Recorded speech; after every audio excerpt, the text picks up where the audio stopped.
The afternoon sun was beating down mercilessly on our Texas ranch as I finished fixing the broken water line that had been giving us trouble all week. Sweat dripped from my forehead as I packed up my tools, feeling satisfied that I'd finally solved the problem.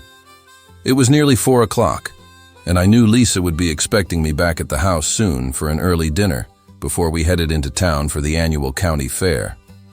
As I walked back toward the main house, something made me detour toward the old red barn where we stored hay and kept some equipment. I'm not sure what drew me there. Maybe it was the sound of voices I thought I heard, or maybe it was just instinct. The barn door was slightly ajar, which was unusual since we always kept it closed. I approached quietly, my work boots making soft sounds on the gravel. That's when I heard them. Low voices coming from inside the barn, one of which I recognized immediately as my wife's distinctive laugh.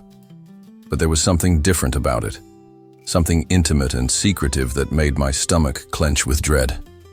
I reached the door and peered through the gap, expecting to see Lisa maybe talking to one of our neighbors. What I saw instead stopped my heart cold and made my entire world tilt on its axis. There was Lisa, my wife of 15 years, the mother of my children, pressed against the hay bales in an embrace with someone whose identity would shatter everything I thought I knew about my life. The shock was so complete that for a moment I couldn't move, couldn't breathe, couldn't even process what my eyes were telling me. The rational part of my mind kept insisting that there had to be some innocent explanation. But the evidence before me was undeniable, and with each passing second, the reality of the betrayal became impossible to ignore. Block 2. I stood frozen in that doorway, watching my wife in the arms of someone who had been coming to our ranch regularly for months. The intimacy between them was unmistakable. This wasn't a momentary lapse in judgment or a first-time mistake. The way they moved together, the familiarity of their embrace, the comfortable way they whispered to each other, all spoke of a relationship that had been developing over time. My mind raced through the past several months, searching for signs I should have noticed. Lisa had been working late more often, claiming she was helping with community projects and charity events. She'd been taking longer trips to town for supplies, sometimes being gone for hours when the errands should have taken 30 minutes. There had been more phone calls that she'd take privately, stepping outside or going into another room. I'd chalked it all up to Lisa being more socially active, getting more involved in community affairs now that our kids were older. I'd even been proud of her for branching out and developing new interests. The irony of my own naivety hit me like a physical blow as I realized how thoroughly I'd been deceived.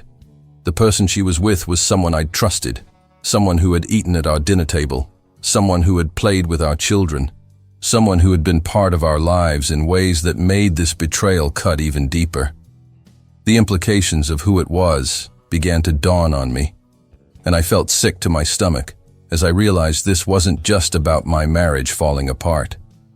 I took a step backward, my boot hitting a piece of metal equipment and making a small clanging sound. Both figures in the barn immediately froze and turned toward the door. Lisa's face went white as she saw me standing there, and the expression of guilt and panic that crossed her features confirmed that there would be no innocent explanation. "Tom," she said, my name coming out as barely a whisper. The sound of my own name spoken in that tone of guilt and fear made the reality crash down on me with devastating finality. Block 3. I turned and walked away from the barn without saying a word, my legs moving automatically while my mind struggled to process what I'd just discovered. The ranch that had been my sanctuary, the life I'd built over 15 years of marriage, the future I'd planned with Lisa. All of it felt like it was crumbling around me with each step I took. I made it about halfway to the house before Lisa caught up with me, still pulling hay from her hair and adjusting her clothes. Her face was flushed with embarrassment and something that might have been fear, and when she reached out to touch my arm, I instinctively pulled away from her. "Tom, please, let me explain," she said, her voice shaking. "It's not what you think. I mean, it is what you think, but there's so much more to it than you know." And I stopped walking and turned to face her, studying the woman I'd been married to for 15 years, as if I was seeing her for the first time. Her blonde hair was disheveled, her lipstick smeared, and there was a guilty flush on her cheeks that confirmed everything I needed to know. "How long?" I asked, my voice sounding strange and distant even to my own ears. She looked down at the ground, unable to meet my eyes. "Tom, please, you have to understand the situation. There are things about our life, about our marriage, about our family that you don't know. Things I should have told you years ago but never found the right way to say." The evasion in her answer and the mention of family secrets sent a chill down my spine. This wasn't just about an affair. There was something bigger happening here. "How long, Lisa?" I repeated, my voice harder this time. "About 8 months," she whispered. "But Tom, you have to know that this isn't just some casual thing. This is about love, real love, and about truths that have been hidden for too long. 8 months. While I'd been working to improve our ranch, planning our future, she'd been building an entirely different life with someone else. Block 4. That evening, after the most awkward and silent dinner of our marriage, Lisa finally began to tell me the truth. We sat in our living room, the same room where we'd celebrated birthdays and holidays, where we'd made plans for our children's futures, where we dreamed about growing old together on the ranch. "The person you saw me with today," she began, her hands trembling as she spoke, "is someone who's been part of our lives for a long time. Someone who has legitimate reasons for being here, reasons that go back to before we were even married." I waited for her to continue, dreading what I was about to hear, but knowing I needed to understand the full scope of what was happening to my life.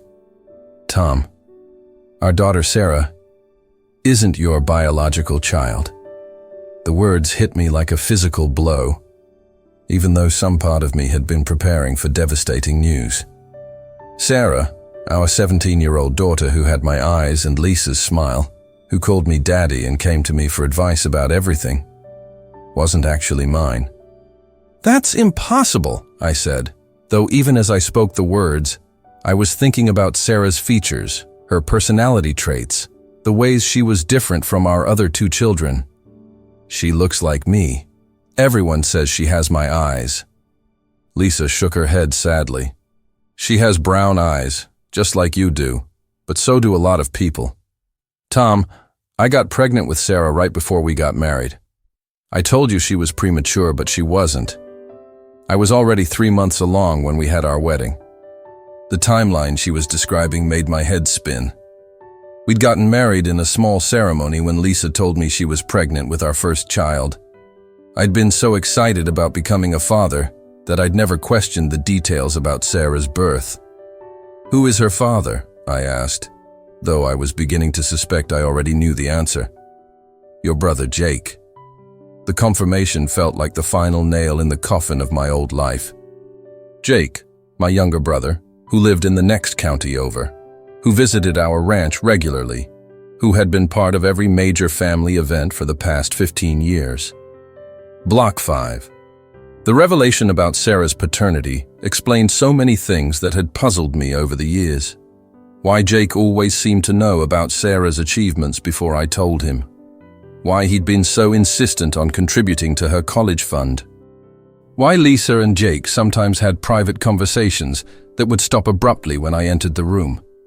Why Sarah had certain mannerisms and interests that seemed to echo Jake rather than me. "So the affair has been going on for 17 years?" I asked, trying to understand the timeline of the deception. "No," Lisa said quickly.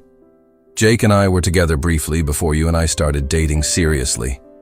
It was a mistake, a moment of weakness that we both regretted immediately. When I realized I was pregnant, I honestly wasn't sure who the father was. But you chose to marry me instead of telling me the truth. I loved you, Tom. I chose you because I wanted to build a life with you. Jake was young and irresponsible then, not ready for marriage or fatherhood. You were stable and kind, and everything I wanted in a husband." The clinical way she described her decision to marry me, as if I'd been selected from a catalog of suitable candidates, stung almost as much as learning about Sarah's paternity. Everything I'd believed about our love story had been based on practical considerations rather than mutual love. And Jake just went along with this deception for 17 years? We all thought it was for the best. Sarah had a good father in you, a stable home, a normal family life. Jake remained part of her life as her uncle, and everyone was happy with the arrangement. Everyone except me, because I didn't know I was living a lie. Lisa looked away, unable to meet my eyes. We were going to tell you eventually. Jake has been pressuring me to tell the truth for the past year, especially now that Sarah is getting ready for college. He wants to acknowledge her as his daughter. And that's what led to the affair resuming. We started spending time together, talking about how to handle the situation, and old feelings resurfaced. I know it was wrong, Tom. But once we started down this path of deception, it became harder to find a way out. Block 6. Over the next several days, I learned just how extensive the deception had been. It wasn't just Lisa and Jake who had been keeping this secret. Other family members had known or suspected the truth about Sarah's parentage.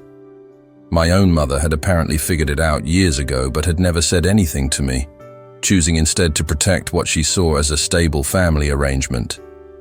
Lisa's sister had known from the beginning and had been helping to maintain the fiction whenever family stories were told. Even some of our neighbors had noticed the resemblance between Sarah and Jake but had kept their observations to themselves, assuming that if there was a family secret, it wasn't their place to reveal it. I felt like a fool for being the only person who had been completely in the dark about the true nature of my family. Every family gathering, every holiday celebration, every milestone in Sarah's life had been attended by people who knew something I didn't know.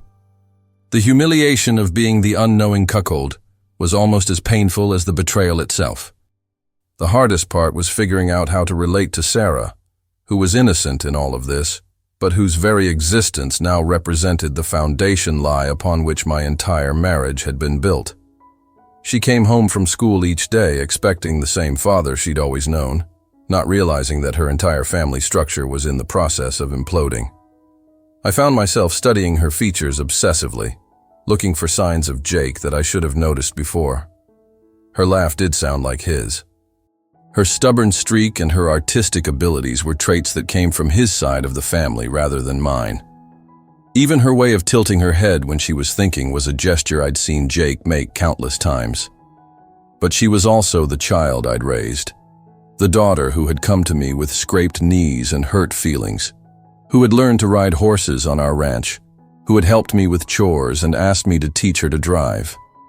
The bond we'd formed over 17 years wasn't something that could be erased by DNA test results. Block 7. Jake finally came to the ranch to talk to me directly about a week after my discovery in the barn. He arrived alone, looking uncomfortable and nervous in a way I'd never seen from my usually confident younger brother. We sat on the front porch where we'd shared countless beers and conversations over the years, but this time the atmosphere was heavy with secrets that had finally been exposed. "Tom, I know you probably never want to see me again," he began, his voice carrying genuine remorse. "But I need you to know that I never intended for any of this to happen. The deception, the affair, any of it." I studied my brother's face, looking for signs of the man I'd thought I knew my entire life. Jake was 3 years younger than me, and I'd always felt protective of him, helping him out of various scrapes and supporting him through difficult times. Now I was seeing him as someone who had been systematically lying to me for nearly 2 decades. "Which part didn't you intend?" I asked. "Sleeping with my girlfriend before we were married, or resuming the affair with my wife after 17 years? "Both," he said firmly. "The thing with Lisa happened before you two were serious. We were both drinking at a party, and it was a stupid mistake that we both regretted immediately. When she told me she was pregnant, we honestly didn't know if you or I was the father. But you both suspected." "Yeah, we suspected. But you and Lisa were so happy together, and you were so excited about becoming a father. It seemed cruel to disrupt that with uncertainty about paternity, especially when I wasn't ready to be a father anyway." Jake went on to explain that over the years, as Sarah grew up and began to resemble him more and more, he'd wanted to be honest about the situation. But every time he'd brought it up with Lisa, she'd convinced him that the truth would hurt too many people. "Then why did you start the affair?" I asked. "Because I fell in love with my daughter," he said simply. "And I fell in love with Lisa again too." Watching Sarah grow up, knowing she was mine, but not being able to acknowledge it, became harder to bear. I wanted to be her real father, not just her uncle. Block 8. The conversation with Jake forced me to confront the question of what I wanted my future to look like. The comfortable life I'd known was gone forever, but I had to decide what, if anything, could be salvaged from the wreckage of my marriage and family relationships. Sarah still didn't know the truth about her paternity, and both Lisa and Jake were pressuring me to be part of a family discussion about how to reveal this information to her. They seemed to envision some kind of modern family arrangement, where we could all maintain relationships despite the unconventional circumstances.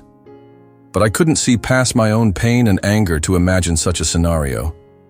Every time I looked at Lisa, I saw the woman who had deceived me for 17 years. Every time I thought about Jake, I felt the betrayal of someone I'd trusted completely. And every time I looked at Sarah, I was reminded that my entire identity as a father was built on a foundation of lies. The legal implications were also becoming clear. If Jake was going to acknowledge Sarah as his daughter, there would be questions about child support, inheritance rights, and custody arrangements. Lisa was already talking to lawyers about how to handle the divorce proceedings and ensure that my parental rights to Sarah would be protected despite her biological parentage. I realized that I had 3 choices. I could fight to maintain the status quo and insist that Sarah never learn the truth. I could walk away from the entire situation and start over somewhere else. Or I could try to find a way to be part of Sarah's life while acknowledging the new reality of our family structure. Each option seemed impossible in its own way. Maintaining the deception would mean living with knowledge that my marriage was built on lies. Walking away would mean abandoning the daughter I'd raised and loved for 17 years. Trying to create some new kind of family arrangement seemed beyond my emotional capacity given the depth of my anger and hurt. Friends and family members were offering advice, but most of it was contradictory, and none of it addressed the fundamental question of how to rebuild trust after such a comprehensive betrayal. Block 9.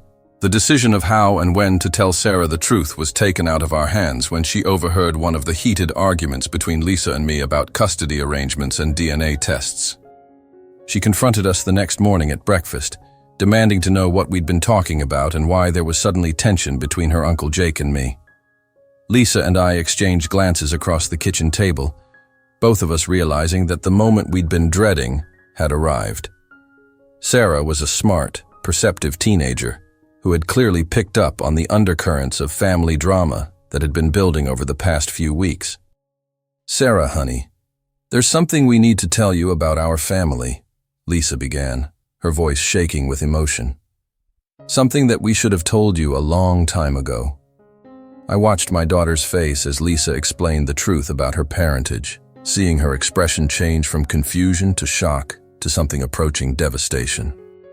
Sarah had always been close to Jake, but learning that he was her biological father while I was facing the dissolution of my marriage to her mother was overwhelming for a 17-year-old to process. "So you're not my real dad?" Sarah asked me, her voice small and hurt. "I'm the man who raised you," I replied, struggling to find the right words. "I'm the one who taught you to ride a bike and helped you with homework and walked you to school on your first day." Biology doesn't change any of that. But even as I said the words, I could see that Sarah was questioning everything she'd believed about her identity and her family. The revelation that the adults in her life had been maintaining an elaborate deception for her entire existence was shaking her faith in everything she'd taken for granted. Jake arrived later that morning to help explain the situation to Sarah. The conversation was awkward and painful, with Sarah alternating between anger at being lied to and confusion about what this news meant for her relationships with all of us. "Why didn't anyone tell me the truth?" she demanded.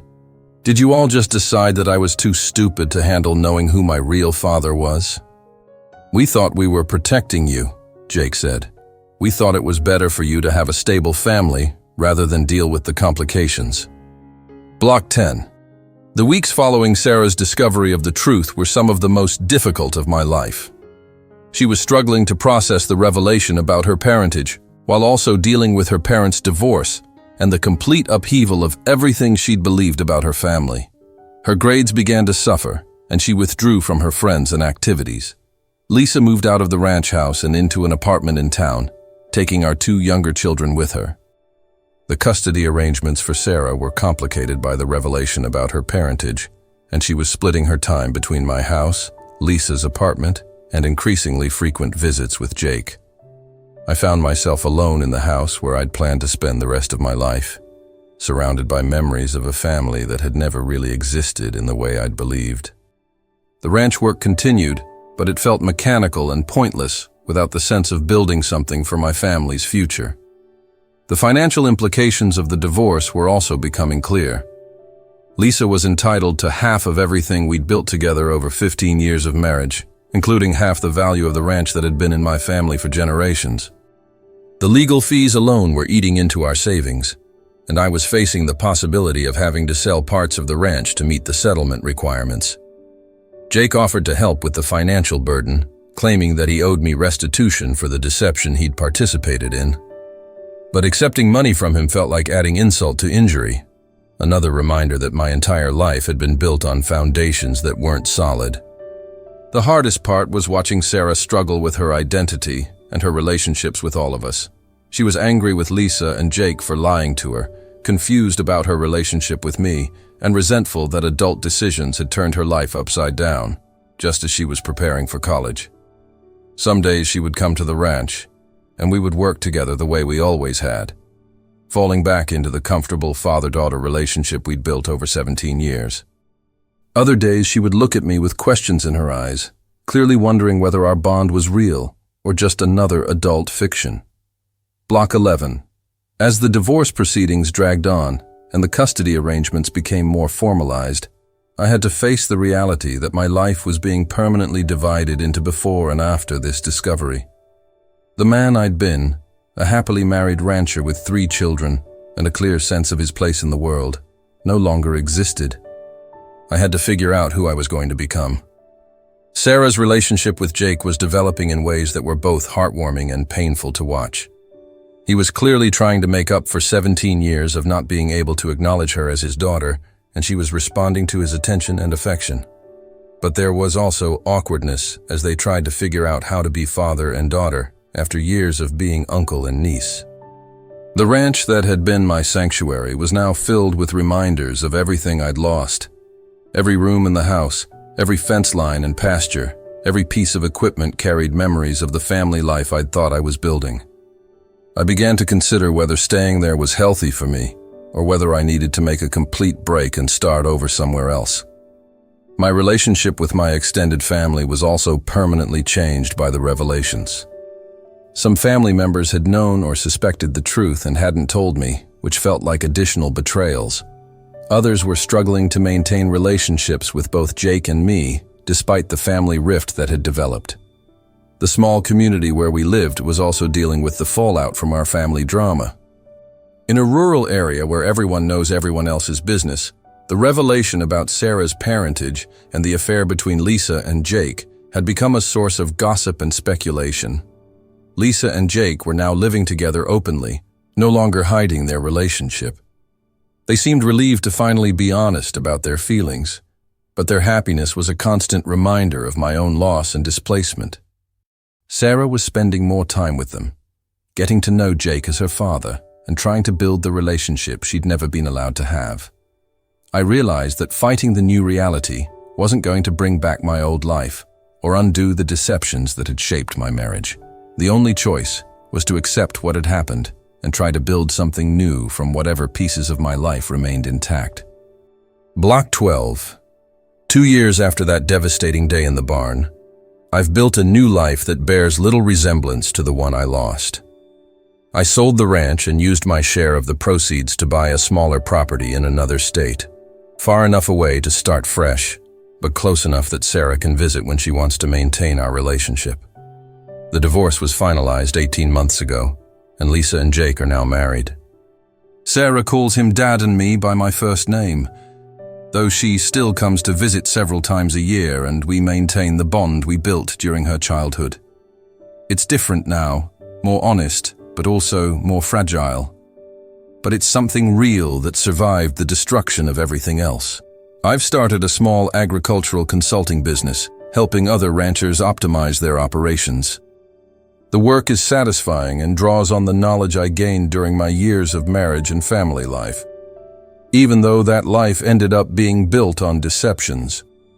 The experience of having my entire world collapse has given me a different perspective on what matters and what doesn't. The bitterness and anger that consumed me for the first year after the discovery have mostly faded, replaced by a kind of resigned acceptance. I still feel the betrayal when I think too deeply about the 17 years of deception. But I've also come to understand that Lisa and Jake genuinely believed they were protecting everyone by maintaining the fiction. Sarah is thriving in college and seems to have found peace with her unconventional family situation. She's studying agricultural business, partly inspired by her childhood on the ranch. She talks about both Jake and me as her fathers, acknowledging the different roles we've played in her life. Sometimes I wonder what would have happened if I'd never walked into that barn that day, if I'd lived the rest of my life without knowing the truth. Would the deception have eventually collapsed under its own weight, or could we have maintained the fiction indefinitely? But most of the time I'm grateful that the truth finally came out, even though it destroyed my marriage and changed everything about my life. Living a lie, even a comfortable one, isn't really living. The life I have now is harder and lonelier than what I had before, but it's built on truth rather than deception.